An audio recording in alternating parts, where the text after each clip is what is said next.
Mesdames,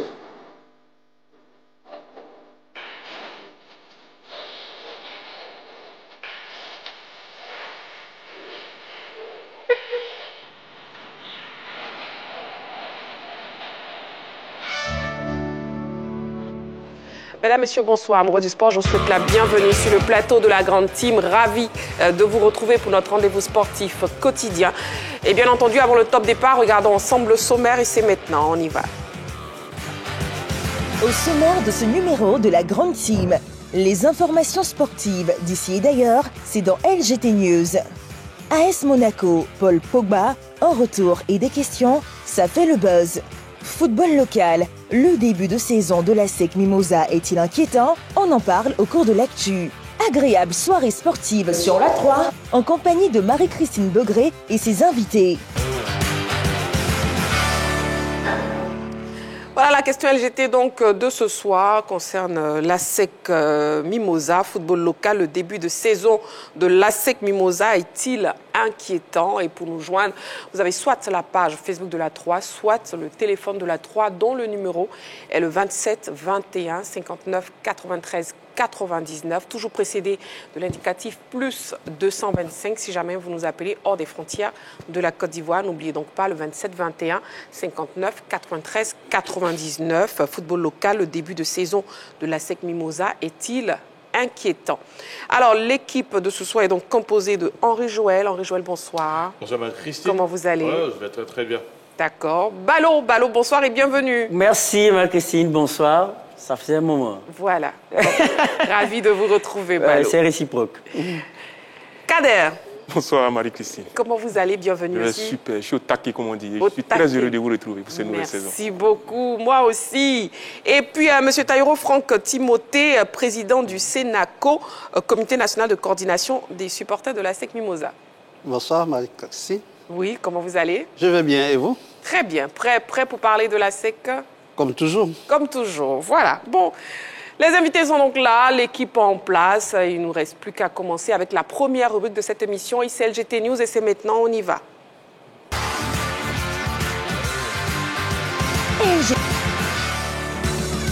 Intéressons-nous au football. Le Real d'Abobo s'offre un partenaire de taille. Le Real d'Abobo, club de 3e division, ne manque pas d'ambition. L'équipe chère à l'ancien international ivoirien est tout doucement en train de poser les jalons d'un club structuré, avec l'acquisition déjà d'un site qui est en train d'être aménagé pour ses entraînements, en plus d'une école pour les pensionnaires de son centre de formation. Les Bleus, Rouges et Blancs viennent de nouer un partenariat de taille avec une compagnie de transport terrestre. C'est cette dernière qui aura en charge désormais les déplacements de l'équipe Fagnon lors des matchs de championnat. La signature de ce mariage à long terme a eu lieu ce mercredi au complexe sportif d'Abobo en présence de plusieurs personnalités, dont le représentant de la mairie, Bomba Mamadou. Les deux parties, avec d'un côté le président fondateur du Real, Aruna Koné, et de l'autre le directeur général de l'entreprise partenaire, Richemont Seri, ont promis d'œuvrer pour un partenariat gagnant-gagnant. C'est un gros problème qu'AVS vient de nous enlever sous le dos. Parce qu'en termes budgétaires, le transport de notre équipe, toute la saison, nous coûtait énormément d'argent. Et avec ce partenariat, nous allons avoir un peu d'économie que nous allons réorienter sur les primes des joueurs ainsi que le salaire des joueurs. Et donc c'est dans cette vision-là que nous sommes vraiment très contents parce que ça va nous permettre de grandir et ça va nous permettre aussi de gagner beaucoup de matchs. Il faut noter que le Real d'Abobo, en 3e division depuis 2020, entend se donner les moyens pour valider sa montée à l'issue de la saison en Ligue 2. Pour l'heure, le club occupe la 5e place de la poule C après 6 journées. Voilà, vous suivez votre émission La Grande Team. Nous sommes en direct jusqu'à 22h sur la 3. Une autre information pour vous, amoureux du sport, CAF Award 2025. Les 10 nommés pour le Ballon d'Or sont connus. La Confédération africaine de football a dévoilé la liste des 10 candidats au Ballon d'Or 2025 ce mercredi, qui succédera donc à Ademola Lookman, vainqueur de l'édition précédente. Ils sont nombreux, les prétendants à la distinction. Achraf Hakimi, champion d'Europe avec le Paris Saint-Germain en Ligue des Champions, reste le grand favori pour ce titre. Mohamed Salah, champion d'Angleterre, est un concurrent de taille pour le Marocain, tout comme Victor Osimhen, Serhou Guirassy. D'autres noms tels que Zambo Anguissa ou encore Pape Matar Sarr figurent parmi les 10 nommés. Voilà, on reviendra donc sur cette information. Et on part pour le débrief des news. On commence avec Henri Joël, on parle tennis, oui. Oui, il y avait beaucoup d'incertitudes concernant la participation de Novak Djokovic à certaines compétitions. Déjà, la première, on a l'information, le Rolex Paris Master, il n'initiera pas, puisqu'il a annoncé lui-même son retrait de cette compétition. C'est la deuxième année consécutive que le Serbe ne se présente pas à cette compétition. On reste encore dans l'incertitude concernant sa participation au niveau du tournoi de Turin, où on jouera les finales ATP. Ça sera du 9 au 16 novembre prochain. Là encore, on n'est pas sûr de sa participation. Il faut rappeler que Novak Djokovic, il est 5e mondial. Il fait partie des tout meilleurs tennisman de l'histoire de ce sport. Il était blessé, il est revenu à la compétition au tournoi de Shanghai où il avait été éliminé en demi-finale. Pour l'instant, pour ce qui concerne Turin, on ne sait pas si il se présentera en Italie pour participer à cette compétition. Peut-être c'est le poids de l'âge qui est en train de se faire ressentir, puisque ses amis avec qui il a mené, je dirais, cette bataille pendant plus de 20 ans sont déjà partis à la retraite, notamment Andy Murray, il continue un peu. Nadal, Federer sont déjà partis à la retraite, 38 ans. On n'est pas très très loin de voir le Serbe annoncer, je dirais, son retrait définitif du circuit, des différents circuits ATP. Très bien. En tout cas, des nouvelles de Novak Djokovic qui renonce au tournoi Rolex Paris Masters. Et puis, judo avec Teddy Riner. Oui. Écoutez, impossible de parler de la rubrique LGT News sans faire référence à ce monstre sacré du judo mondial. Il s'agit de Teddy Riner, vous l'avez dit. Eh bien, à 36 ans, il continue d'alimenter les spéculations sur son retour. Je vais emprunter un mot à Henri Joël, c'est l'incertitude. Il était attendu au Grand Prix du Mexique. Il a décidé de faire l'impasse sur cette compétition-là parce que, tout simplement, il a écouté son corps. Teddy Riner, je le rappelle, c'est 36 ans qui court encore après des derniers Jeux, ceux de 2028, qui vont se tenir à Los Angeles. Et donc, le champion est scruté, il est épié. On veut savoir quand est-ce qu'il reviendra sur les tatamis parce qu'il nous a fait rêver lors des Jeux de Paris. Et donc, on s'inquiète un tout petit peu sur la forme du garçon qui lui-même le dit. J'écoute mon corps, j'écoute le mental, la tête. Et donc, pour l'instant, je ne me sens pas très bien. Je me donne le temps de revenir à mon plus haut niveau. Et donc, ça passe forcément par des entraînements, comme lui-même le dit. Mais à un moment donné, il va falloir qu'il compétisse pour voir son niveau avant les JO. Il a donné rendez-vous en 2025, donc cette année, soit en novembre, soit décembre, pour participer à un Grand Prix, lequel on ne sait pas, mais pour l'instant, le judoka français se prépare. Je rappelle, c'est 12 titres de champion du monde, 5 titres de champion olympique, c'est 4 fois champion d'Europe, c'est 4 masters, c'est 5 Grands Prix. C'est un grand champion, on a hâte de le revoir sur les tatamis. Voilà, dans LGT, on passe au peigne fin l'essentiel de l'actualité sportive, donc toutes les disciplines sportives ici. Donc après le tennis, le judo, on passe au football avec Ballot, oui, Bayern Munich. Oui, on parle au football pour dire que l'information principale de ce que je vais évoquer tout à l'heure, c'est que Vincent Kompany a été prolongé par la direction du Bayern Munich jusqu'au 30 juin 2029. Ça a été annoncé aujourd'hui même dans un communiqué du club. Et il faut savoir que ce contrat devait expirer à l'été 2027. Ce qui veut dire qu'avant le terme de son contrat, il a donc été prolongé jusqu'en 2029, ce qui est un gage de confiance, bien sûr, donné à Vincent Kompany. Et il faut dire que depuis son arrivée de Burnley, il a un bilan en termes de palmarès quand même intéressant. Sur sa première année, il était champion d'Allemagne avec cette fois-ci une nouvelle marque. L'année passée, le Bayern Munich était une équipe moins impressionnante dans le jeu, une équipe qui certes avait de l'efficacité, mais était moins dominante. Cette équipe est montée en puissance avec l'arrivée notamment de joueurs comme Luis Diaz, qui ont pu emmener du 109 à cette équipe du Bayern Munich. Eh bien, l'équipe du Bayern est montée en puissance dans le jeu et est très prolifique en attaque, d'où cette prolongation. Merci Ballot, et on va terminer LGT News avec le président Taïro qui nous parle de Chelsea qui espère recruter Guela Doué. Oui. Oui, Marie-Christine, c'est cela, notre compatriote Doué est convoité par Chelsea. Pour moi, je crois que c'est une bonne nouvelle parce que lorsqu'il a fait le choix de venir jouer avec la Côte d'Ivoire, cela lui a porté chance parce que les joueurs ont commencé à le connaître et il fait de bonnes choses dans son équipe. Et nous venons d'être qualifiés à la Coupe du Monde. C'est ce qu'il faut retenir. Donc, lorsque nous avons un compatriote qui est convoité comme une équipe comme Chelsea, qui est dans le championnat anglais, un championnat encore plus relevé, je pense que c'est une bonne nouvelle pour la Côte d'Ivoire. Nous souhaitons une bonne chance à Guelad Doué. Une bonne nouvelle. Je souhaite que cela se passe rapidement pour qu'il puisse commencer et que nous puissions déjà bénéficier de cela pendant la CAN. Pendant la CAN, voilà. Allez, la question LGT de ce soir, football local. Le début de saison de l'ASEC Mimosa est-il inquiétant?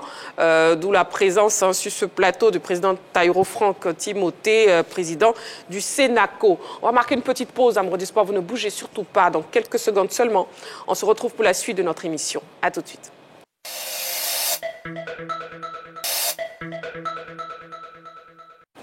Nous sommes de retour sur le plateau de la Grande Team et voyons qu'est-ce qui crée le buzz sur la planète sportive. C'est maintenant dans Sa Buzz.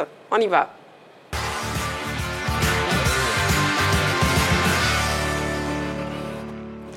Paul Pogba en retour et des questions liées désormais à l'AS Monaco.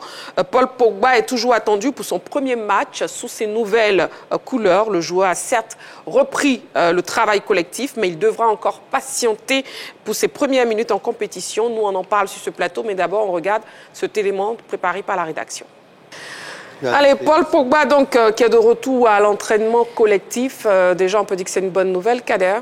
Absolument, absolument. Je crois que pour un sportif de sa trempe, l'important et l'idéal, c'était de retrouver le terrain de jeu, même si c'est l'entraînement. Je crois que ça part de là d'abord. Il y a des étapes à franchir. Là, il a retrouvé le groupe. Il y a après une période passée avec les jeunes, après des entraînements en solitaire, il retrouve le groupe. Ça veut dire que quelque part, il a retrouvé, on va dire, la plénitude de ses moyens physiques. Maintenant, la confiance va s'installer. On l'a vu dans le reportage, on parle d'un garçon qui sourit, qui a retrouvé la joie de vivre après l'épisode du dopage dont il a été victime. Et donc, voilà, on retrouve un Paul Pogba qui a envie de relancer sa carrière, qui a beaucoup de défis à relever avec la sélection de France, parce que Didier Deschamps compte également sur lui. Donc voilà, c'est un garçon qui a tout approuvé.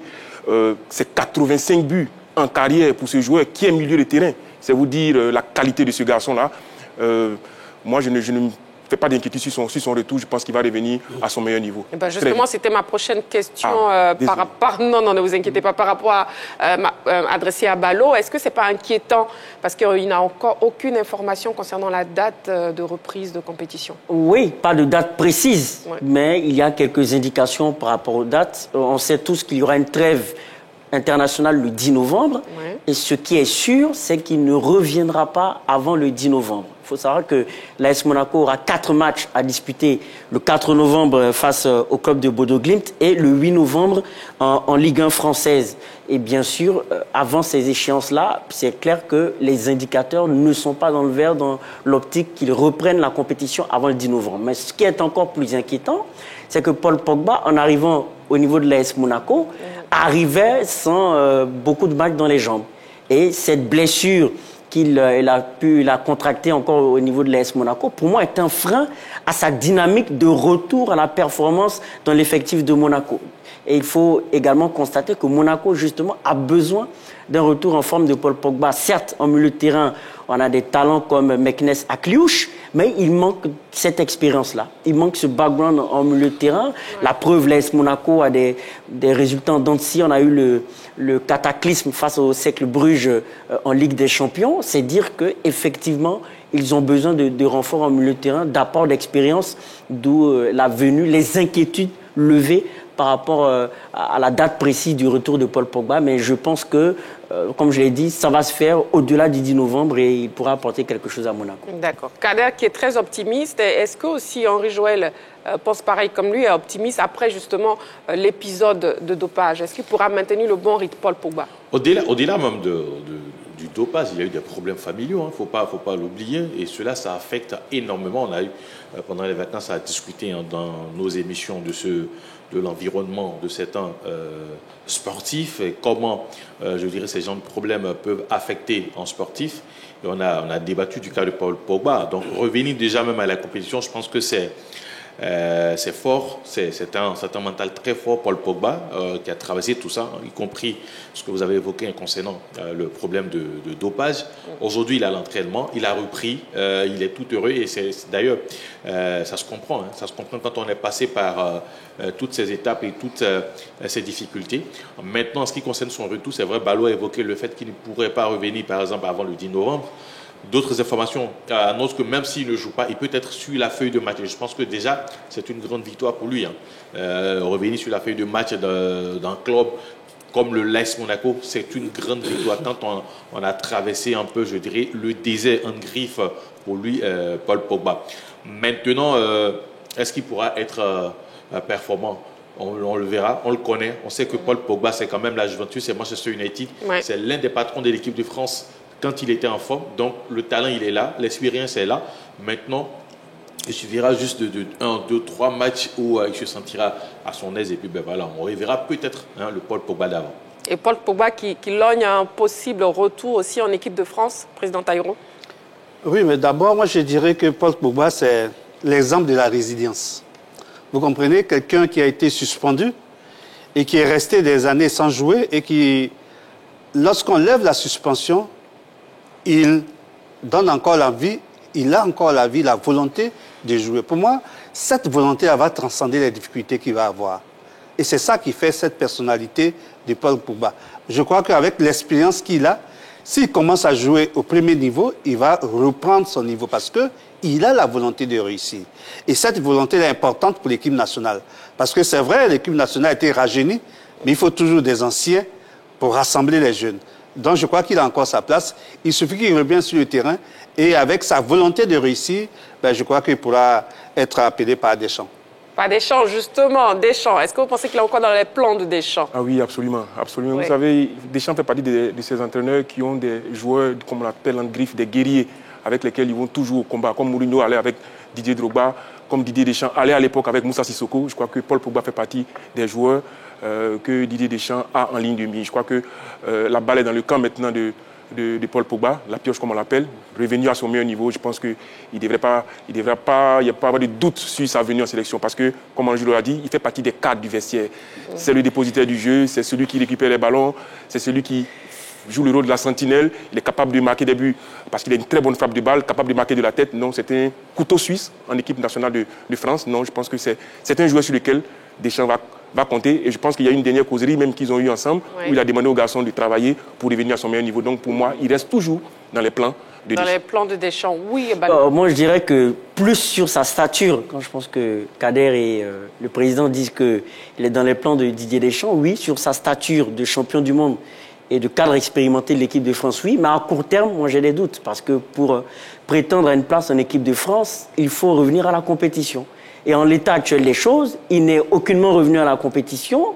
De surcroît, dans un club comme l'AS Monaco, qui est en train de, petit à petit, de se relancer dans le championnat. Donc moi, je pense qu'à court terme, c'est prématuré de parler d'équipe de France. Mais compte tenu de sa stature, c'est clair que oui, il peut, à moyen ou long terme, surtout à long terme, penser à revenir en équipe de France. Surtout à long terme. Oui, à long terme. Mais pour moi, c'est prématuré. Pour quelqu'un qui n'a même pas encore disputé c'est pas votre mal de avis, matchs. Voilà, oui, Henri Joël. Alors, moi, je suis d'accord avec Maître Taïro et Kadek quand il parle de son statut. Moi, je parlerai même de son statut au sein de l'équipe de France.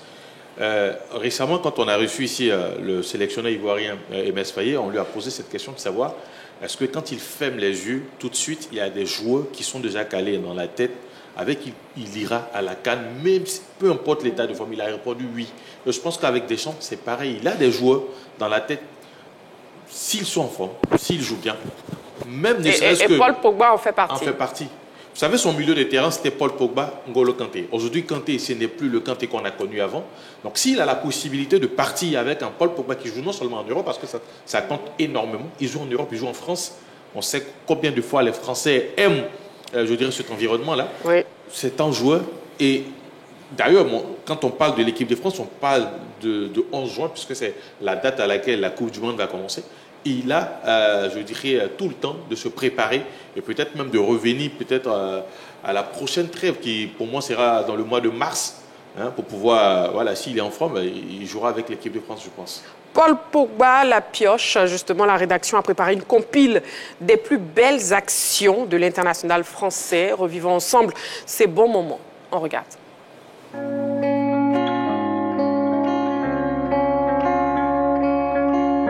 Tomine, Pogba, Fernandes, Bruno. Yes! Fernandes likes the touch paper. Pogba. Through ball looking for Greenwood. Greenwood gets away from Struck. Greenwood's in here. Greenwood! Fabulous! Tevez, grande chiusura di Koulibaly e poi Pogba con un super gol al 29esimo, rompe l'equilibrio il San Paolo e porta in vantaggio la Juventus. Pepe va sul lato opposto, Pogba, grande aggancio e tiro! Paul Pogba all'82esimo crolla il muro del Sassuolo sul colpo vincente di Paul Pogba.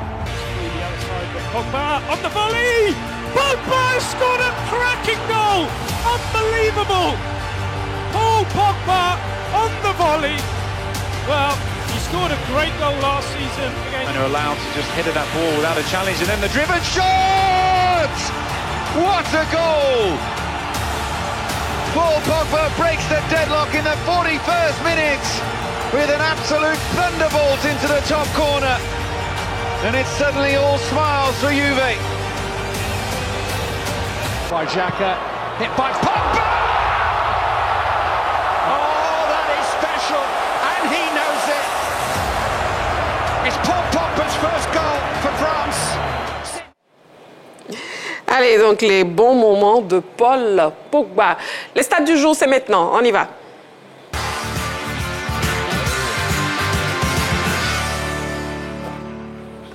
On commence donc avec 15. Le CO Korogo crache du feu en ce début de saison, leader de la Ligue 1. Les nordistes détiennent également la meilleure attaque avec 15 buts marqués en 8 journées. Le CO Korogo fait mieux que l'ASEC Mimosa et le FC San Pedro, ses poursuivants immédiats qui ont respectivement 14 et 13 buts. 16. Le Maroc détient le record du plus grand nombre de victoires consécutives pour une sélection nationale avec 16 succès d'affilée. Les Lions de l'Atlas détrônent l'Espagne et l'Allemagne qui s'étaient arrêtés à 15 victoires. 1. Après la Ligue des champions CAF, l'équipe de Pyramide FC a remporté son premier trophée de Supercoupe CAF le 18 octobre en battant la RS Berkane grâce à l'unique réalisation de Fiston Mayele. Alors, messieurs, que vous inspirent déjà les performances de CO Korogo en Ligue 1? Kader, on y va. Un vent de fraîcheur, tout simplement. Un vent de fraîcheur. Venu du Nord. Absolument, je crois que c'est une équipe qui est dans une belle dynamique. Mais ça se ressent tout de suite parce qu'il y a une nouvelle direction qui a été opérée à la tête de ce club-là. Donc un vent de renouveau avec de vraies décisions, une vraie volonté politique de faire les choses en grand. Le recrutement de joueurs, on va dire, talentueux, jeunes, bagarreurs, mais qui sont pleins d'ambition. Et puis un entraîneur, Daoula Sina, qui connaît bien ce championnat-là, qui connaît bien le football ivoirien, qui a recruté, qui a accompagné, il ne faut pas l'oublier, par le joueur-entraîneur qui est Sylvain Bobo, champion d'Afrique, gardien des éléphants de Côte d'Ivoire, et qui apporte son expérience à ces jeunes-là. Et pour moi, ça marche bien. Korogo a joué, on va dire, des équipes du haut du tableau, la SEC, le Stella, la FAD. Ben, c'est une équipe qui a du répondant, qui a démontré que cette saison, il faudra compter sur elle. Et puis c'est une équipe qui va jouer à domicile et qui va forcément engranger, on va dire, la motivation, la mobilisation à Korogo sur les matchs qu'elle va recevoir. Cette équipe-là, vraiment, sera un os dans la gorge des équipes qui vont se déplacer là-bas. Et donc pour moi, un vent de fraîcheur. Et c'est bon pour le suspense, c'est bon pour le championnat parce qu'on a envie de voir autre chose que la SEC, que le Stade Abidjan, que le Stella. Aujourd'hui, c'est Korogo. Ça veut dire que quelque part à l'intérieur du pays, on a commencé à comprendre que le football était également un gage de développement. Et je pense que Korogo tient bien là-bas. Bravo à eux. Donc, Kader, vous le dites, un vent de fraîcheur venant du Nord. Président Taïro, oui, c'est au Korogo qui fait mieux que ses poursuivants, à savoir San Pedro et la SEC Mimosa? C'est un début de championnat heureux pour CO Korogo. Je pense que c'est une bonne chose. C'est ce qu'on demande. On a toujours décrié notre championnat, mais je crois que quand les équipes jouent comme ça permet d'avoir de grands derbys, ça permet d'avoir de grands matchs et de voir que chacun, à son niveau, s'organise pour pouvoir rester au haut du tableau. Parce que c'est ça l'important. C'est vrai, ils commencent bien, on espère qu'ils vont tenir la route pour qu'on puisse voir des bonnes choses, comme nous l'ont montré déjà. On a déjà vu le match contre la SEC, ils ont remonté 2 buts et gagné au final. C'est des bonnes choses qu'ils montrent. Maintenant, il faut tenir, parce que le championnat aussi, ça, c'est notre manche à aller jusqu'à la fin. Jusqu'à la fin. Oui, Balo. Oui, je pense que Kada a parlé d'un vent de fraîcheur. Moi, je parlerais d'un ouragan qui dévaste tout sur son passage. Parce que c'est trop tôt. Il faut savoir que c'est une équipe, quand même, dans les statistiques, qui montre quand même quelque chose d'assez impressionnant. C'est quoi? C'est 7 buts en 2 matchs. 4-0 face à Aboville, 3-2 face à la SEC Mimosa, donc qui montre des qualités offensives quand même assez indéniables. Je pense que j'ai même pu suivre le match face à la SEC Mimosa. On a pu avoir une équipe tout de même opportuniste qui a su profiter de certains errements de la défense de la SEC Mimosa pour inscrire des buts. Donc, dans les chiffres, dans l'attitude, on sent que c'est une équipe qui montre pas mal de bonnes choses. Quand on compare avec les statistiques de l'année passée, c'est près de 38 buts encaissés. Cette fois-ci, c'est seulement 6 buts encaissés en 8 matchs. Donc, ça veut dire qu'en plus de l'attaque, défensivement, quand même, il y a un minimum de travail qui est fait pour pouvoir garder les cages inviolées. Donc, on constate que c'est une équipe statistiquement, dans le jeu et dans l'attitude, qui montre quand même un gros visage. Oui, Henri Joël, vos impressions si c'est au Korogo? Oui, une très bonne équipe. Vous savez, quand on est habitué pour cette équipe de Korogo à se battre jusqu'à la dernière journée pour obtenir son maintien, notamment sur les 2 dernières saisons, et voir cette équipe cette saison en train de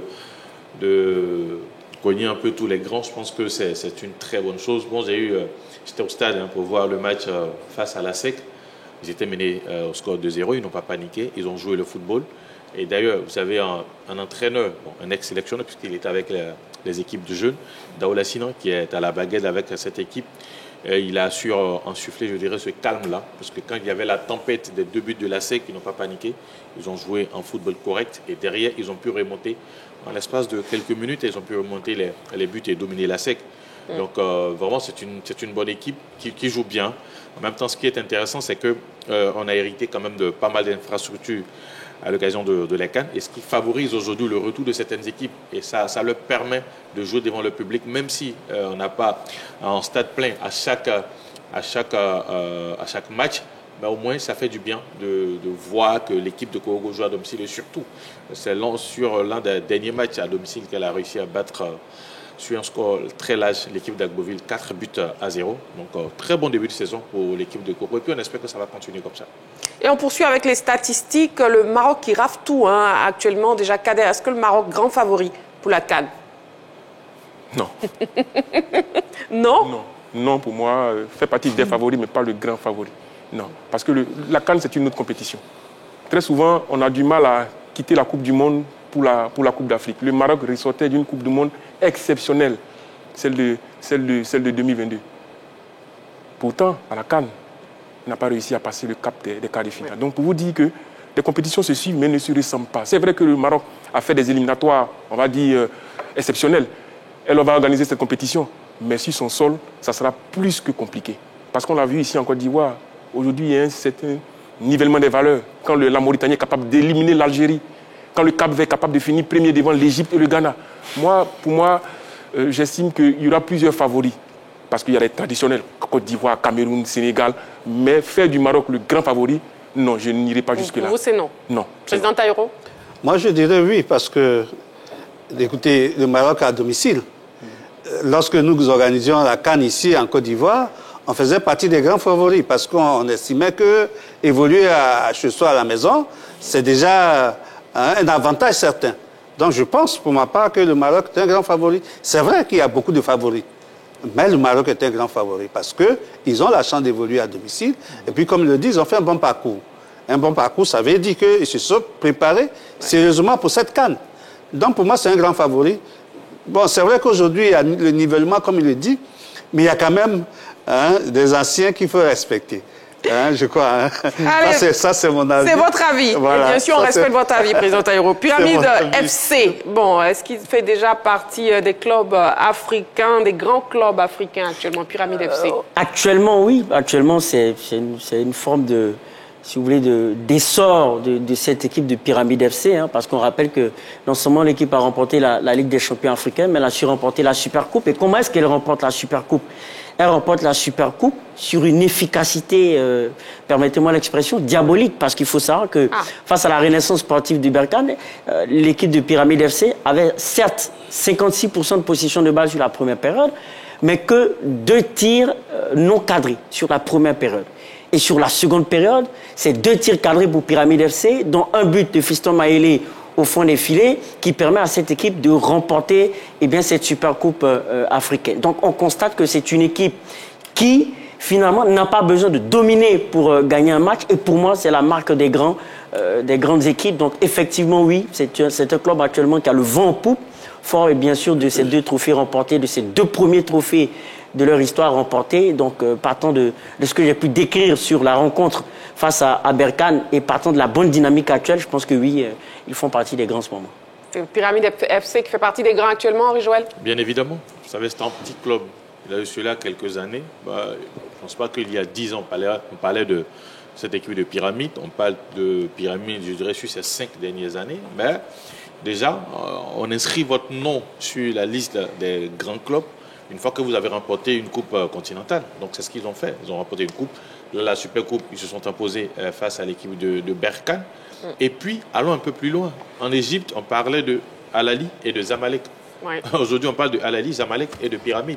Et même, je pense qu'ils ont même pris la place du Zamalek. Parce qu'aujourd'hui, le match le plus chaud en Égypte, en championnat, c'est vrai que il y a cette histoire-là, Al-Ahly, Zamalek, mais dans le jeu... Cette rivalité. Mais dans le jeu, l'équipe aujourd'hui qui arrive à véritablement rivaliser avec le Al-Ahly, c'est l'équipe de Pyramide.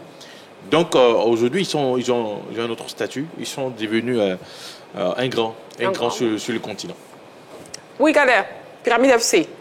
Oui, ils ont tout d'un grand, tout simplement. Je crois que quand vous allez jusqu'à remporter la Ligue des champions CAF, forcément, vous en avez sous la semelle. Je pense qu'il y a un vrai investissement qui a été fait, d'abord au niveau des infrastructures, ensuite dans le personnel, parce qu'aller chercher le Croate Krusnoslav Jurzic pour amener cette équipe-là sur le toit de l'Afrique, ensuite il y a des joueurs qui ont été recrutés. Le gardien El Chenaoui, qui est international égyptien, qui a de l'expérience, il y a Fiston Mayele, on va en parler certainement. Mais donc, je veux dire, il y a des investissements qui ont été faits, qui ont permis à cette équipe-là de réaliser ses ambitions, aller remporter, n'est-ce pas, le Graal. Après, pour moi, c'est une équipe qui est encore en train de chercher peut-être à s'implanter durablement en Égypte avec le championnat, comme le Al-Ahly l'a fait, comme le Zamalek l'a fait, Henri Joël l'a rappelé. C'est vrai qu'il y a eu de gros moyens, mais maintenant, il y a cette légitimité-là qu'elle est en train de rechercher sur le plan local, c'est-à-dire en Égypte. Mais ça va venir parce que les moyens sont là, le personnel est là. Pour moi, cette équipe de Pyramide va s'inscrire dans la durée. Je pense qu'il y a une vraie progression parce que c'est depuis 2008 que cette équipe a été créée. Ouais. 2014, elle arrive en Ligue 1 égyptienne. 2018, elle change de nom puisqu'elle s'appelait Al Sayaya. Là, maintenant, depuis 2014, elle est en Ligue 1. Elle remporte la compétition. Elle a même gagné le tournoi intercontinental Afrique-Asie. Et donc, pour moi, c'est une équipe qui monte en puissance et il faut compter avec elle désormais. Et on parle justement de Fiston Mayele, oui, les prestations de ce joueur. Mais écoutez, ce joueur-là, il continue de nous... Je suis surpris de ne pas le voir titulaire dans l'équipe du Congo. C'est vrai, on me dira qu'il y a Cédric Bakambu, il y a Yohan Wissa, mais pour moi, ce garçon-là, il mérite bien plus qu'un statut de remplaçant dans l'équipe du Congo. Parce que pour moi, c'est un garçon qui est pétri de talent, qui est efficace, qui est rapide, qui percute, mais qui a surtout cette force, cette résilience devant le but. Il est capable de vous rater 2-3, mais sur la dernière occasion, il est capable de faire la différence. Pour moi, ce garçon-là, c'est la révélation pour moi du football africain en termes de compétition régionale. Pour moi, c'est un garçon qui mérite d'être dans un grand club parce qu'il a toutes les qualités que requiert un attaquant. Président Taïro, oui. Il est déjà dans un grand club parce que Pyramide, comment... Non, je veux dire Manchester United. Non, c'est déjà un grand club, Pyramide. Il a eu Real. Parce qu'en Afrique, les équipes égyptiennes font partie des grands clubs. Ils l'ont dit tout à l'heure, là, Al-Ahly, le Zamalek ont dominé et continuent de dominer dans le sphère de la CAF. Donc, Pyramide FC, aujourd'hui, qui arrive au haut niveau avec la Ligue des champions et la Supercoupe, c'est une grande équipe. Et puis vous connaissez en Égypte, les équipes ne lésinent pas sur les moyens. Quand vous voyez une équipe, comme il le dit, qui est née en 2008 et en 2014 elle va en Ligue, et elle rapporte la Champions League en 2025, c'est une grande équipe. Et moi, je crois que c'est ce qu'il faut chercher à faire. Parce que c'est ça qui fait la différence entre le Maghreb et l'Afrique occidentale ou subsaharienne. Donc, pour moi, c'est une grande équipe. Elle a les moyens, elle a démontré qu'elle a les moyens d'aller loin. Et d'aller loin, je crois que l'essentiel maintenant, c'est de faire comme de Zamalek et le Al Ali d'Égypte, parce que c'est une équipe égyptienne. Je crois qu'elle fera de la sorte de rester au haut du tableau. Et ça fait plaisir aussi à voir notre compatriote Maestro Zokora qui a apporté... Didier Zokora qui était celui qui a apporté le trophée. Le trophée. Voilà, on lui a laissé quelques petits messages. Et bon, ça fait bien, ça fait beaucoup plaisir quand on voit un compatriote, je dirais, dans ce genre de grands moments. C'était bien, c'était intéressant de le voir. Voilà, allez, on termine donc les stats de ce soir et on passe tout de suite, assez rapidement, même à l'actu. C'est maintenant, on y va.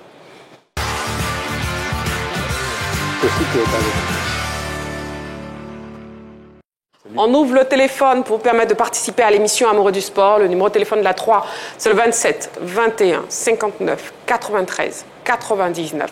27 21 59 93 99. Toujours précédé de l'indicatif plus 225. Si jamais vous nous appelez hors des frontières de la Côte d'Ivoire, la question LGT de ce soir, football local. Le début de saison de l'ASEC est-il inquiétant ? Le début de saison de l'ASEC est-il inquiétant? Éliminé de la Ligue des champions de la CAF, l'ASEC Mimosa patine en Ligue 1. Et le mécontentement monte dans les rangs des supporters. Le début de saison de l'ASEC Mimosa est-il inquiétant? Ce sujet de la rédaction nous donne les premiers éléments d'appréciation. On regarde.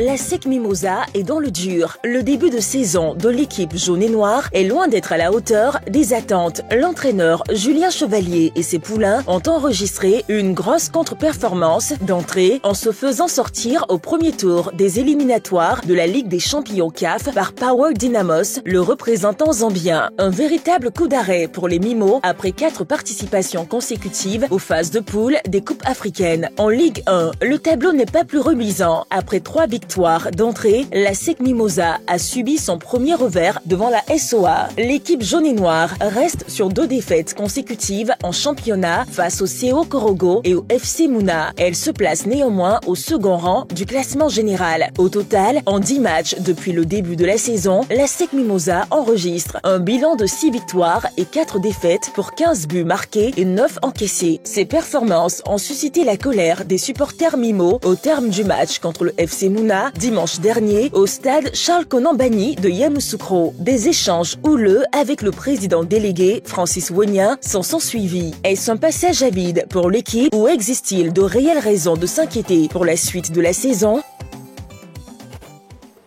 N'oubliez pas que nous avons sur ce plateau Henri Joël, Ballot, Kader et président Taïro Franck Timothée, président du CENACO, Comité national de coordination des supporters de l'ASEC Mimosa. Donc la question LGT de ce soir est bien placée. Football local, le début de saison de l'ASEC Mimosa est-il inquiétant? Je vais vous entendre maintenant. Surtout vous lire d'abord à vos panonceaux un oui ou un non, s'il vous plaît, messieurs. C'est un oui pour tout le monde, à l'exception de président Taïro. Ça ne m'étonne pas. Je vais donc vous laisser argumenter, messieurs, ne vous inquiétez pas, surtout avec ce tour de table. Et puis, vous, chez vous à la maison, pouvez nous joindre au 27 21 59 93 99 ou nous écrire sur la page Facebook de la 3. Alors, la première personne à se lancer, ce sera Ballot. Oui, me lancer pour dire que... quels doivent être les motifs d'inquiétude? Parce que pour répondre à la question, c'est de pouvoir dégager des motifs d'inquiétude. Et oui, les motifs d'inquiétude, il y en a. D'abord, dans les faits, qu'est-ce qui se passe au niveau du début de saison de l'ASEC Mimosa? C'est une élimination au premier tour préliminaire de la Coupe CAF. Depuis très longtemps, l'ASEC Mimosa n'a pas échoué à ce niveau d'une compétition africaine. Donc, dans les faits, c'est un premier motif d'inquiétude. Dans le jeu, est-ce que par rapport aux années passées, l'ASEC a perpétué ses qualités et a gommé ses défauts? La réponse est non. Les défauts n'ont pas été gommés puisqu'il y a toujours une inefficacité offensive à noter dans les rangs de l'ASEC Mimosa. Ça s'est fait remarquer face au Dynamo Power en Coupe africaine, même en championnat, sur les dernières minutes, même face au CO Korogo, il y a eu quand même quelques ratés offensifs notables à noter. Donc oui, dans le jeu, les qualités dont les défauts ne sont pas gommés, les qualités ne se perpétuent pas, puisque défensivement, la SEC a montré très souvent sur les dernières années une certaine solidité défensive, allant même à faire des nuls 0-0 face à l'Espérance de Tunis. Mais aujourd'hui, face au Dynamo Power, Julien Chevalier même l'a reconnu en conférence de presse, il y a eu des errements défensifs qui ont emmené le but de Dynamo Power. En championnat, face au CO Korogo, on a quand même sur certaines phases de jeu une défense absente. Donc, les qualités ne se perpétuent pas défensivement et ne sont pas gommées offensivement. C'est un deuxième motif d'inquiétude. Et un troisième motif d'inquiétude, le dernier, ce sont les résultats. 2 défaites consécutives face au FC Mouna et face au CO Korogo pour 2 buts marqués en 2 matchs. 2 buts face au CO Korogo, 3-2, et 0 but face au FC Mouna. Donc on voit bien qu'il y a 3 motifs d'inquiétude, d'où le fait que je trouve que oui, le début de saison est inquiétant. Et inquiétant pour l'ASEC Mimosa, ce qui n'est pas le cas pour le président Taïro, mais on ne va pas vous écouter tout de suite, ne vous inquiétez pas. On va écouter d'abord Kader sur la question. Il a aussi donné un oui. Oui, inquiétant, mais pas seulement pour ce début de saison. Moi, je repars en toute fin de saison de l'année dernière, de l'année écoulée, la saison écoulée.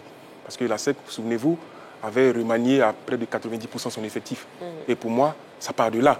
Et depuis de nombreuses années, l'ASEC est dans ce cycle de renouvellement à chaque fois qui met, j'allais dire, l'entraîneur Julien Chevalier dans une situation difficile. Je le plains parce que j'estime que quand on est entraîneur, on a envie d'avoir, on va dire, les cadres de son équipe, au moins rester dans l'équipe pour constituer un autre groupe, quitte à aller à l'abordage en Coupe d'Afrique ou en championnat. Mais il faut avoir une ossature, il faut avoir, je vais dire, une épine dorsale sur laquelle s'appuyer pour aller en compétition. Mais ce n'est pas le cas. Depuis de nombreuses années, l'ASEC est dans un perpétuel renouvellement. Et forcément, à un moment donné, vous payez cash. La saison dernière, il sentit bien en finissant 2e derrière le Stade Abidjan. Mais cette année, on le voit, ça n'a pas loupé. Et moi, je dis que c'est la faute à une politique qui, pour moi, est difficile à comprendre. Je ne sais pas si les dirigeants de l'ASEC ont mis plus de priorité, j'ai envie de dire ça comme ça, à la construction de Borobata, plus qu'à constituer une équipe compétitive pour la Coupe d'Afrique. Je ne sais pas si c'est un choix qui a été fait de parler d'infrastructure plus que de compter sur une équipe compétitive pour la Coupe d'Afrique ou le championnat. Parce qu'on le dit, l'ASEC est taillée chaque année pour gagner la Ligue des Champions, le championnat, la Coupe nationale. Ça, c'est le credo de l'ASEC. Mais depuis de nombreuses années, eh bien, on se rend bien compte que, en termes de compétitivité, ça a disparu. Je prends la dernière vague de l'ASEC, qui a joué la demi-finale de la Coupe de la Confédération. Je me souviens bien, cette équipe-là, si on l'avait aujourd'hui, l'ASEC serait au niveau de Pyramide FC, du Al-Ali, du RS Berkane, parce que j'estime que ces joueurs-là avaient, pour moi, les qualités, les compétences pour jouer le haut du tableau en Afrique. Mais ce n'est pas le cas, malheureusement. Il y a ce chamboulement à chaque fois qui complique la tâche de l'ASEC Mimosa. Nous avons un appelant, M. Koulibaly Aboubaka, il nous appelle de Mbengue. Bonsoir, M. Koulibaly Aboubaka. M. Koulibaly. Bon, nous l'avons perdu. Vous pouvez nous rappeler, M. Koulibaly, au 27 21 59 93 99. Nous sommes en direct jusqu'à 22h sur la 3. Et bien sûr, c'est votre émission La Grande Team. On a donc écouté les arguments de Ballot, comme aussi les arguments de Kader. On va passer aux arguments de Henri Joël. Alors, mes 2 amis m'ont dévancé avec certains arguments, mais je vais continuer sur le début de l'ASEC, le début difficile de l'ASEC Mimosa cette saison. On va aller un peu plus en arrière pour voir au niveau de la saison 2022-2023, l'ASEC, sur toute la saison, l'ASEC a eu une seule défaite pour 14 buts encaissés. La saison qui suit, là, l'ASEC a été champion en 2022-2023. 2023-2024, l'ASEC a eu 8 défaites sur l'ensemble de la saison pour 15 buts encaissés. 2024 et 2025, l'ASEC a eu 5 défaites sur l'ensemble de la saison pour 21 buts encaissés. Cette saison, nous avons déjà joué 8 journées. L'ASEC a 3 défaites, 8 buts encaissés. C'est pratiquement plus de la moitié des buts encaissés. Par exemple, des défaites plutôt de l'ASEC sur les dernières saisons passées. Aujourd'hui, et le match qui symbolise cette grosse difficulté de l'ASEC en ce début de saison, moi je ne parlerai même pas de Mouna. Je parle même du match face à Korogo. L'ASEC maîtrisait le match. L'ASEC a inscrit 2 buts, mais derrière, la SEC a encaissé 3 buts coup sur coup. Et après les 2 buts inscrits par la SEC, les 3 frappes cadrées de Korogo ont fini au fond des filets. Ne nous voilons pas la face, la SEC n'a même pas de gardien. C'est vrai, ce n'est pas pour manquer de respect à qui que ce soit. Mais aujourd'hui, pour moi, Folly n'est même plus à la hauteur de la SEC. Donc, la SEC est en grande difficulté. C'est vrai qu'au niveau comptable, la SEC a le même nombre de points que les premiers. Il me semble qu'il y a 4 premiers qui ont 15 points. Mais dans le jeu, ce n'est pas la SEC. Et pour finir, Balo a parlé de Coupe d'Afrique. Maître Roger, il a dit, il est reparti à la conquête de l'Afrique. Il n'a même pas fait 2 mètres. L'Afrique a fui. C'est terminé. Ils ne vont pas jouer une Coupe africaine cette saison. En tout cas, vous trouvez le début de saison de la SEC Mimosa inquiétant. Très. Voilà. Nous avons un appelant, Missewi. Elle nous appelle le Cocody. Bonsoir, Missewi. Bonsoir, ma chérie Marie-Christine. Bonsoir, Missewi. Bienvenue sur le plateau de la grande team. Merci bien, ma chérie. Comment tu vas ce soir? Très bien. Surtout quand je vous entends. D'accord. Voilà. Ah, allez. Merci, c'est gentil. Le plaisir est partagé. Je salue sur ton plateau. Voilà. Bonsoir, bonsoir. Et on vous écoute, Missewi. Le début de saison de la SEC Mimosa est-il inquiétant? Le début inquiétant, c'est une question qui est beaucoup nuancée. Je dirais oui et non. D'accord. Parce que c'est un début.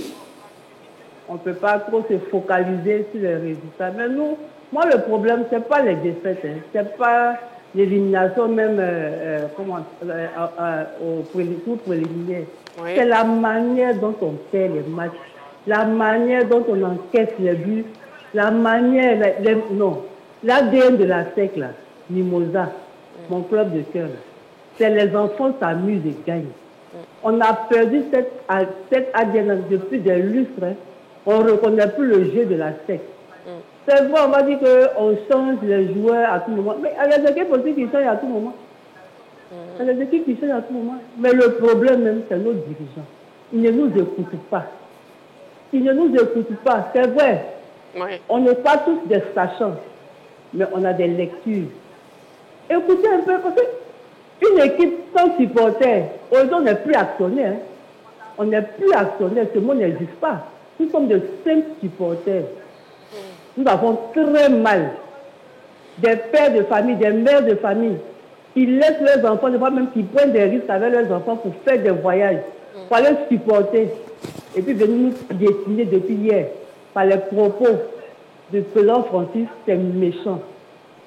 C'est méchant. C'est dommage qu'on ne nous écoute pas. Parce que nous ne sommes rien. Pour prendre ces mots, ils sont fous de nous. Un président ne parle pas comme ça. D'accord, Missewi. Donc ça ne va pas. Oui. C'est à cause de nos dirigeants qui remettent de l'eau dans leur vin. Parce que nous ne sommes pas jetés comme des boutons de panure. Je dis non. Ils nous respectent parce que nous les respectons. D'accord. Pour terminer. C'est de leur part. Ils ne nous écoutent pas. Mais on va à la guerre comme à la guerre. Ils ont déclaré ça. Pardon, Missewi, pardon. N'allons pas à la guerre. Pardon. Je suis malade. Pardon. Mais c'est ce que je fais pour la SEC.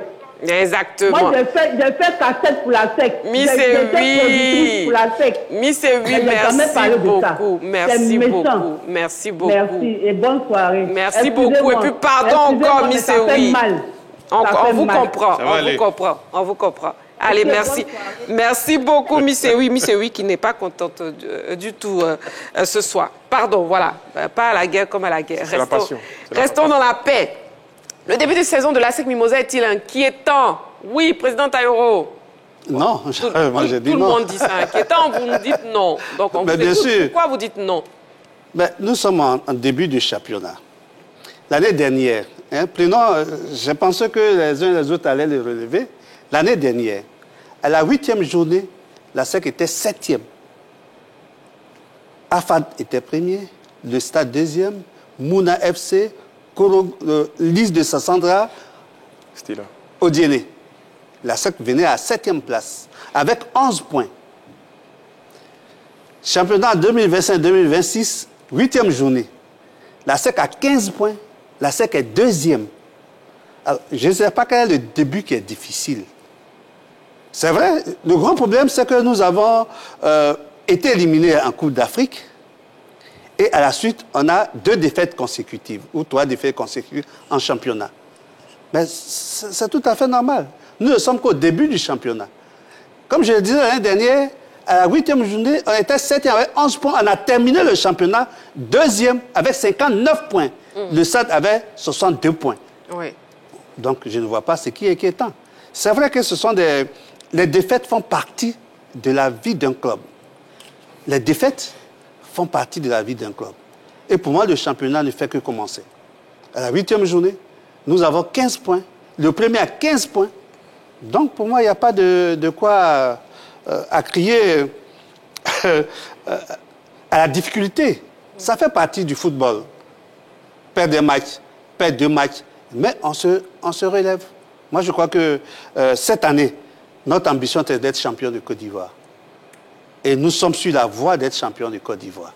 Nous n'avons pas encore failli à cette ambition-là. C'est vrai, dans les compétitions africaines, nous avons été éliminés prématurément. Personne ne s'y attendait, c'est arrivé. Mais là aussi, c'est comme ça le football. Au moment où on s'y attend le moins, on est confronté à ces genres de défaites et ça nous permet de se remettre en cause. Donc je crois que les 3 défaites que nous avons vont permettre à la Candoban technique de pouvoir revoir ce qui ne va pas. C'est ça qui est intéressant. Apprendre de ces défaites et pouvoir rebondir. Et c'est ce que je pense que le club va faire le plus souvent quand ça arrive. Le président prend soin de parler avec les joueurs, de parler avec l'encadrement technique pour relancer l'équipe. Et nous allons le faire. Nous allons trouver les ressources nécessaires pour le faire, mais je ne pense pas que ça soit alarmant. D'accord, donc pour vous, ce n'est pas du tout alarmant. Pour vous, le début de saison de la SEC Mimosa n'est pas du tout inquiétant. On va poursuivre. Nous avons un appelant. Monsieur Diomandé Mamadou de Sipilou. Bonsoir, monsieur Diomandé Mamadou. Marie. Oui, monsieur Diomandé Mamadou. Christine Bédré, bonsoir, ma belle. Bonsoir, monsieur Diomandé Mamadou. Bienvenue sur le plateau de la grande team.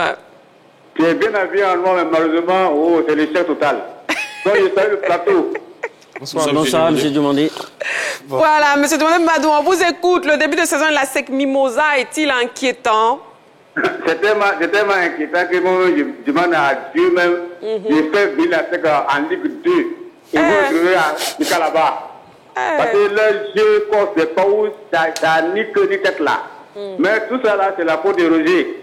Et puis son entraîneur, Julien Chevalier, il a galopé, son cheval est fatigué. Bon, il est temps qu'il laisse le temps maintenant pour qu'on recrute un bon entraîneur qui n'est pas un cheval. Donc, moi, j'ai dit, vraiment, Roger nous fatiguait. Voilà un grand monsieur qui a pris une grande décision, c'est Cueil, Christian Assis. Après quelques saisons, il voit que ça ne va pas. Il dit, bon, je suis plus candidat.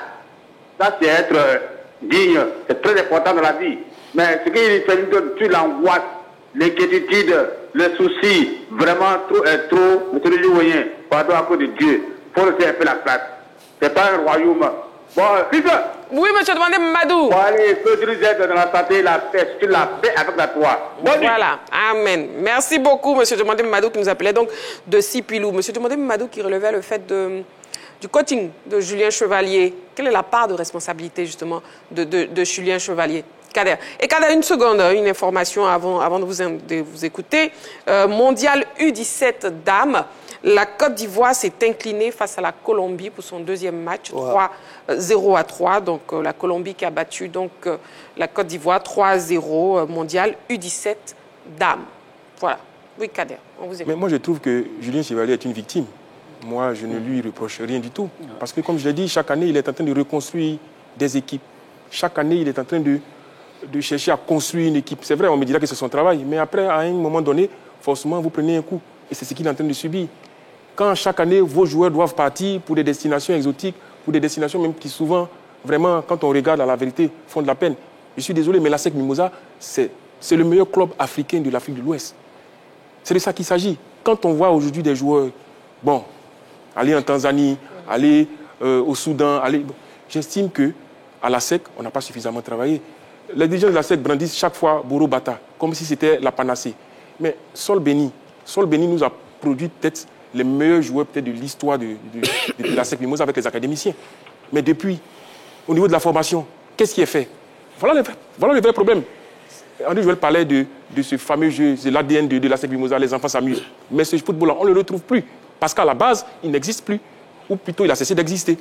Voilà les vrais problèmes. Pour moi, Julien Chevalier fait ce qu'il peut, avec les moyens qu'il a, avec les joueurs qu'il a. Après, on me dira que c'est lui qui fait le recrutement, mais après, la SEC doit former des joueurs comme elle est. Elle nous habitue à ça, à former des joueurs, à les mettre sur le marché, à nous produire du spectacle. Avant le résultat, c'était le spectacle d'abord, mais rien de tout ça aujourd'hui. Pour moi, Julien Chevalier est une victime. Ballot, Julien Chevalier, une victime? Oui, moi je dirais oui, c'est une victime, parce que moi je pense que il y a deux facteurs de jugement d'un entraîneur. Il y a les résultats en fonction des moyens qu'on met à sa disposition, et c'est de savoir est-ce qu'il a un cap. Moi je dirais que oui, parce que Julien Chevalier a permis à l'ASEC Mimosa de concourir pour le titre avec pas mal de joueurs qui ont quitté le navire. On a les Zouzoua Pakom, on a les Sankara Karamoko, des joueurs d'un gros calibre qui ont quitté le club. Mais malgré tout, il a réussi, si vous voulez, à garder un certain socle de résultats. Certes, c'est pas là où on attend l'ASEC Mimosa, parce que l'ASEC Mimosa, c'est un grand nom du football. On n'attend pas que l'ASEC soit 7e ou 2e, on attend que l'ASEC soit en tête leader du championnat. Mais malgré cela, il a pu quand même permettre à cette équipe de concourir pour le titre. Donc moi, je dirais que compte tenu des moyens qui s'amenuisent de plus en plus au fil des années, et compte tenu des résultats qui restent à minima acceptables, moi, j'estime que oui, c'est une victime. Donc moi, je ne vais pas tirer à boulet rouge sur l'entraîneur, parce que pour moi, il n'a pas les moyens qu'il faut à sa disposition. Henri-Joël? Alors, moi, je vais résumer avec l'intervention du président Francis récemment face aux supporters, où il a dit, en quelques mots, on s'en fout, Julien Chevalier ne bouge pas, il ne bougera pas. Oui, il ne bougera pas parce que c'est le seul entraîneur qui est capable d'accepter ce qui se passe à la SEC. On reviendra justement sur les Voilà, propos c'est le seul qui est capable oui. d'accepter ce qui se passe. Les autres l'ont évoqué. Chaque saison, nous sommes en train de renouveler. On renouvelle du côté de la SEC. Moi, je dis nous, c'est un peu, parler un peu de la SEC Mimosa. Et il est, chaque saison, en train de se battre avec les autres pour permettre à son équipe de finir dans la hauteur du classement. En 2022, il a été champion. Après, il a été 4e. L'année passée, il a été 2e. Donc, vraiment, c'est le seul qui est capable de faire ce travail-là. Moi, je fais partie de ceux qui l'ont critiqué dans ses débuts quand il est arrivé à la SEC. Il était incapable, et je le disais, il était incapable, quand il est mené au score, de changer la donne. Après, il a corrigé cela. Et derrière, ça lui a apporté des titres. Il est parti même jusqu'à en demi-finale de compétition africaine. Et aujourd'hui, il continue de maintenir la SEC à ce niveau-là. Donc, seul Julien Chevalier est capable de faire des résultats avec le système de fonctionnement de la SEC Mimosa. Donc, il est en quelque sorte, c'est lui qu'on doit féliciter. C'est vrai que les supporters ont crié le ras-le-bol face aux défaites successives. Lui, ils ont raison, parce que eux, ils se nourrissent que de la victoire de leur club. Okay. Ils ne reçoivent rien en retour. Donc, ils ont crié leur ras-le-bol face à celui qui peut attaquer en premier directement, qui est le technicien. Mais en réalité, ce n'est pas lui le problème. Le problème, ça se trouve ailleurs. Très bien. Alors, nous allons écouter donc justement les propos de Francis Ouognan, président délégué. Cette vidéo qui est devenue virale sur les réseaux sociaux. On écoute. Aujourd'hui, on nous demande pourquoi nos jeunes de l'académie ne sont pas là. Mais il n'y a pas de championnat de jeunes ici. Vous voulez mettre des jeunes de 15 ans, alors on les vend. Et c'est ça qui permet de faire vivre le club. Parce qu'il y a beaucoup de supporters qui déclarent, qui racontent leur vie et tout. Mais qu'est-ce qu'ils font pour le club? Vous savez qu'on donne des primes de 300 000 francs pendant que d'autres donnent 50 000. Est-ce que vous savez où est-ce qu'on trouve cet argent? Alors qu'ils arrêtent de parler, on s'en fout. La SEC, c'est nous. Personne ne peut faire quoi que ce soit tant qu'on n'a pas décidé. Et l'entraîneur, il sera là. Mais les autres n'ont qu'à parler, ils ne donnent pas 5 francs. Et ce sont eux qui parlent. Regardez le public, il n'y a personne. Oui, on achète des maillots. Pour acheter un maillot à 30 000 francs, il y en a qui pleurent. Alors arrêtez. Les propos du président Francis Ouognan, président Taïro, oui. Bon, vous savez, je voudrais vous décevoir. Moi, le président Francis Ouognan est le premier vice-président du conseil d'administration. Je ne suis que le 5e. Je m'interdis de commenter donc vous ne pouvez pas commenter ces propos? Non. En tant que le subordonné du premier vice-président, je ne peux pas commenter ces...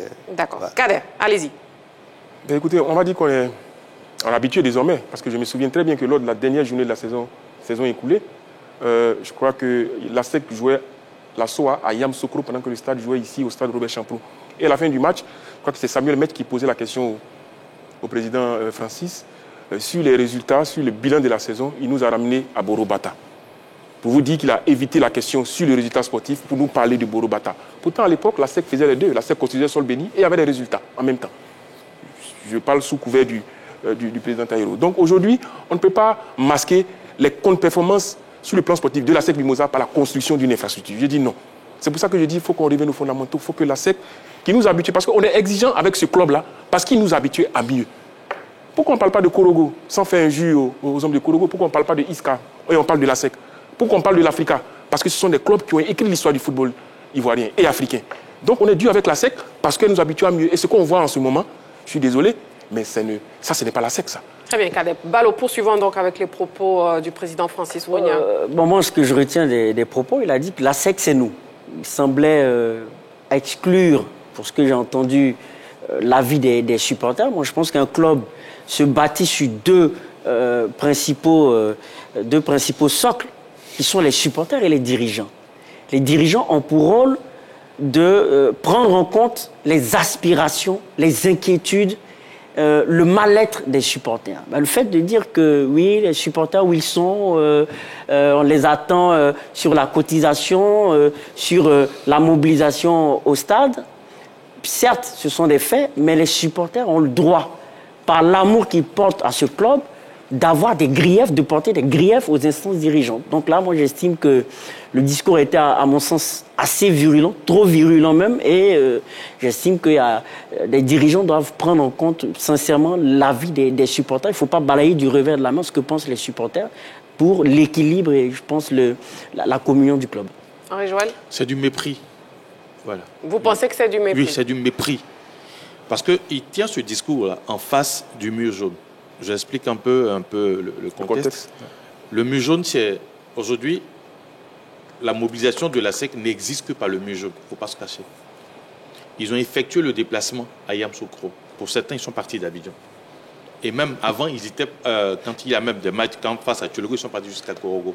Souvent, ils se déplacent jusqu'au Bénin. Donc, quand vous tenez ce genre de discours, c'est vrai que le stade n'était pas rempli. Mais pour des personnes qui ont pris sur eux de se déplacer jusqu'à Yamoussoukro, ils ont le droit de se plaindre de la défaite de leur équipe. Donc, on ne leur tient pas ce discours. Ils parlent de mobilisation. Je crois qu'au niveau de la SEC, il y a une structure qui a été créée pour la mobilisation qu'on appelle le Sénaco. Et c'est la SEC qui a créé le Sénaco. Le président qui est là a été nommé par la SEC. Donc, s'il y a un problème au niveau de la mobilisation, je pense que ce ne sont pas à ceux qui étaient présents qu'on doit s'en prendre.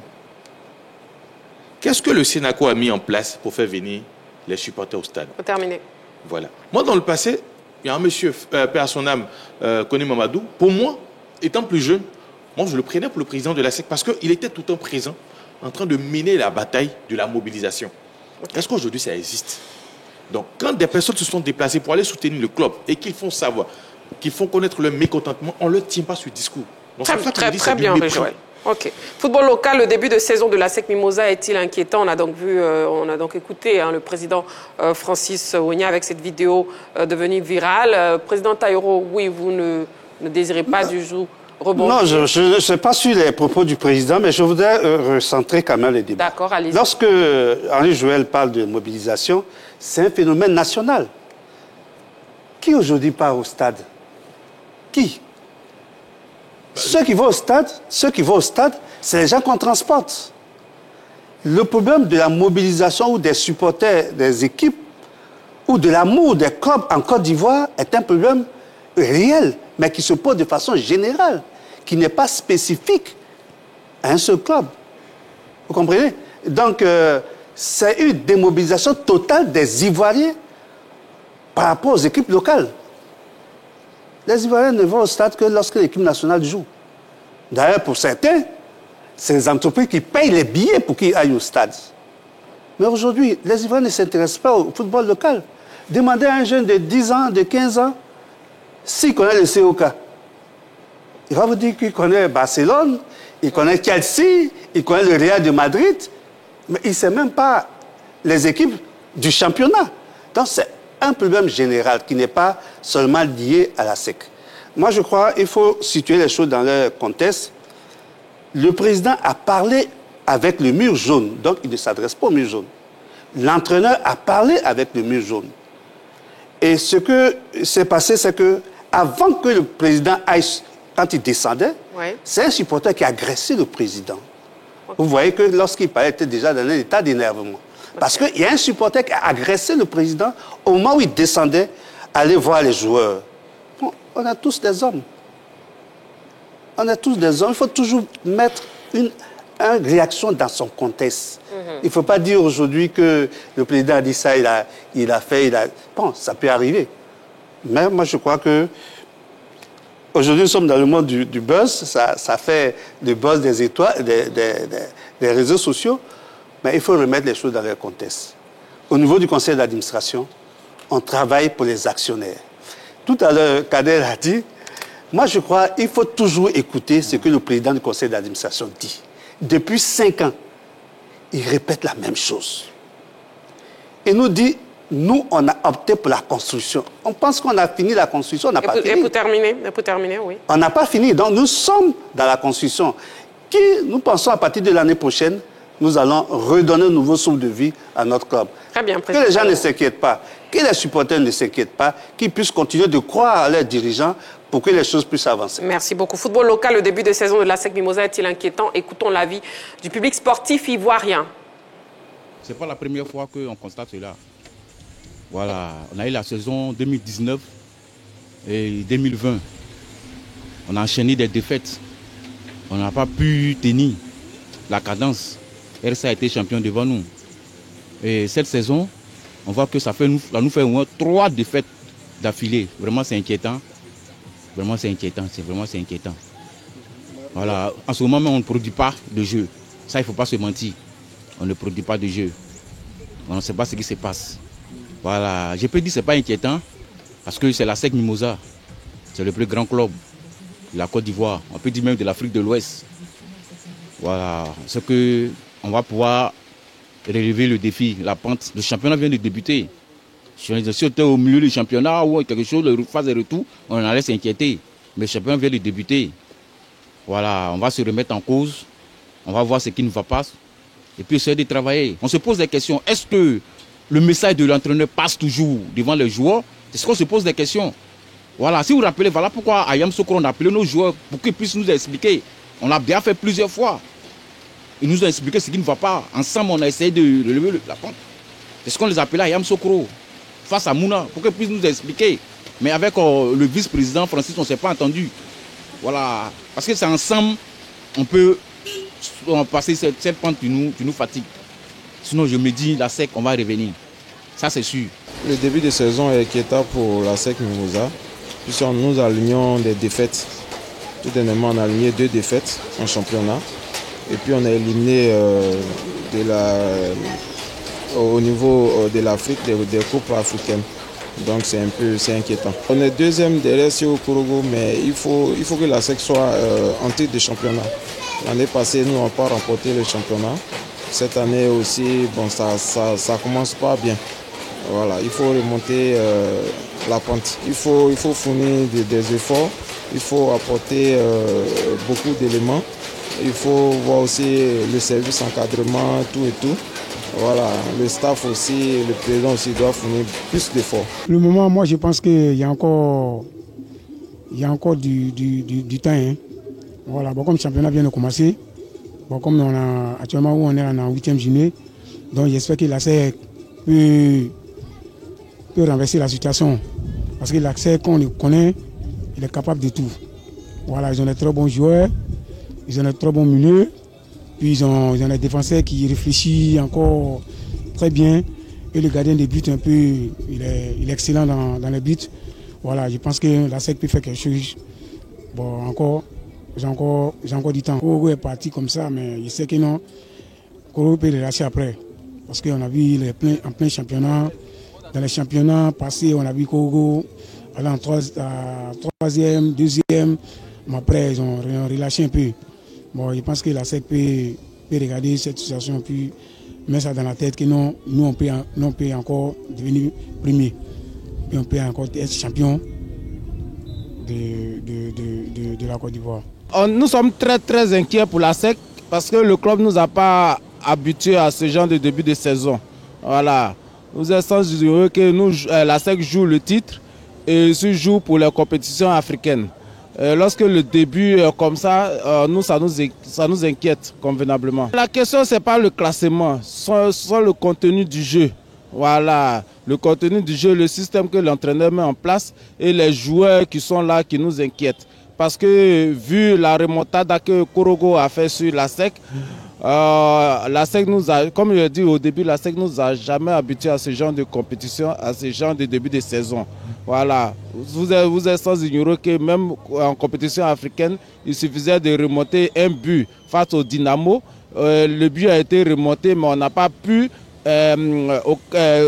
trouver la faille pour le deuxième but pour se qualifier. Lorsqu'une équipe comme la SEC n'est pas qualifiée pour une compétition comme la Ligue des Champions, c'est un échec. C'est un échec et cela déteint sur le club actuel au niveau du classement. Ce qui fait que le club n'arrive pas à se faire peur comme dans le passé. Voilà, figurez-vous que la SEC fait partie des meilleurs clubs de l'Afrique et même le meilleur club de l'Afrique de l'Ouest. Et ce n'est pas normal que le club soit à la traîne en ce début de saison. Voilà donc l'avis du public sportif sur la question LGT de ce soir qui met donc fin à l'actu. Et on va passer au plus calé avant de terminer cette émission. Le plus calé.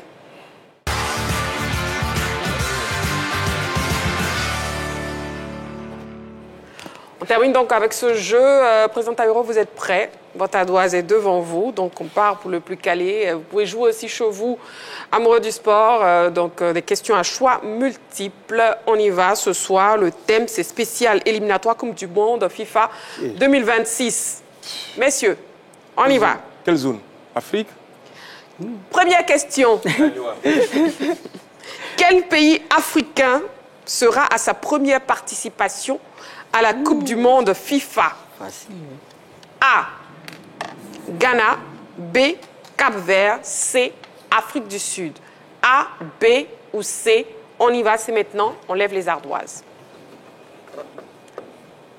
La réponse B pour tout le monde. Président Taïro, écrivez un peu plus gros, c'est tout petit. Voilà. La réponse B, donc, pour tout le monde, effectivement, c'est la réponse B, oui. Cap-Vert. Le Cap-Vert est le 14e pays africain à se qualifier pour la Coupe du Monde FIFA après l'Égypte, le Maroc, la République démocratique du Congo, la Tunisie, l'Algérie, le Cameroun, le Nigeria, l'Afrique du Sud, le Sénégal, la Côte d'Ivoire, le Togo, l'Angola et le Ghana. Deuxième question. Quel sélectionneur conduira l'Arabie Saoudite à la Coupe du Monde 2026? A. Roberto Mancini. B. Jamal Selami. C. Hervé Renard. A, B ou C? On y va, messieurs, on lève les ardoises.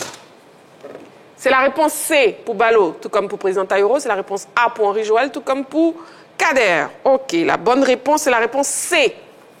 Hervé Renard, après avoir déjà dirigé l'Arabie Saoudite lors de la Coupe du Monde 2022 au Qatar, Hervé Renard est revenu à la tête de la sélection saoudienne en octobre 2024 en succédant à l'Italien Roberto Mancini, le technicien marocain Jamal Selami. Lui est le sélectionneur de la Jordanie. Troisième question. Quel est le premier pays européen qualifié pour le Mondial 2026? A. Pays-Bas. B. Angleterre. C. Belgique. Quel est le premier pays européen qualifié pour le Mondial 2026? On lève les ardoises, s'il vous plaît, Président Taïro. La réponse B pour tout le monde sur le plateau. Balo, votre B est un peu bizarre, hein, franchement. Quelle écriture! Oh, l'écriture de Balo est moi amoureux du sport, l'écriture de Balo est horrible. Non, c'est pas A, on dirait B. C'est B. B, Angleterre. La sélection anglaise s'est qualifiée pour le mondial 2026 le 14 octobre 2025. Quatrième question. Quatrième et avant-dernière question. Quel joueur est l'actuel meilleur buteur des éliminatoires de la Coupe du Monde 2026? A. Erling Haaland. B. Mehdi Taremi. C. Mohamed Salah. A, B ou C. Quel joueur est l'actuel meilleur buteur des éliminatoires de la Coupe du Monde 2026? On lève les ardoises maintenant, s'il vous plaît. B. B pour Balo, tout comme vous, Président Taïro. A pour Henri Joël et aussi pour Kader. La bonne réponse est la réponse A. Bon. Erling Haaland, l'attaquant norvégien, compte 12 buts à égalité avec Almouez Ali, le joueur du Qatar, l'Iranien Mehdi Taremi et l'Égyptien Mohamed Salah ont marqué respectivement 10 et 9 buts. La dernière question, messieurs, on reste concentrés. Balo, sortez votre plus belle écriture, s'il vous plaît. Essayez. Dans quel pays se joueront les barrages africains qualificatifs pour le mondial 2026? A. Maroc. B. Arabie Saoudite. C. Égypte. Président Taïro. Oui, pardon. À l'image de la SEC. Ouh là là, quel pic. La réponse, carton jaune pour Kader, voilà. La réponse A pour tout le monde, à l'exception du président Taïro qui nous donne la réponse B. En plus, ce n'est pas une bonne réponse. C'est la réponse A, Maroc. Il est mauvais. Les barrages africains pour la Coupe du Monde 2026 se joueront du 13 au 16 novembre 2025 au Maroc. Les 4 participants sont le Nigeria, le Bénin, le Cameroun et la République démocratique du Congo. Voilà. Ainsi prend fin la grande team de ce soir. Qui est le plus calé ce soir? L'égalité, je crois. L'égalité. Bon, voilà, c'est égalité parfaite. Non, président Taïro, vous avez 3 points. Oui. Voilà, c'est que les 3 autres qui ont 4 points. Donc, encore une fois... Deuxième. La SEC. Même dans l'amusement, la SEC est derrière. Chef Magloire, vraiment chargé. Chef Magloire. Ok, la réponse tout à l'heure, c'était pas le Bénin, c'est pour monter, il faut descendre. Le Gabon, voilà. Merci beaucoup, président Taïro. Donc, pour monter, il faut descendre. Pour monter, il faut descendre. D'accord, voilà. Donc montez pour descendre. Merci Henri Joël, merci Balo, merci Kader. Merci Marie. Merci beaucoup à vous, amoureux du sport. Rendez-vous est donc pris demain en direct 20h30. D'ici là, prenez soin de vous et n'oubliez pas, faites toujours du sport. Ah ouais.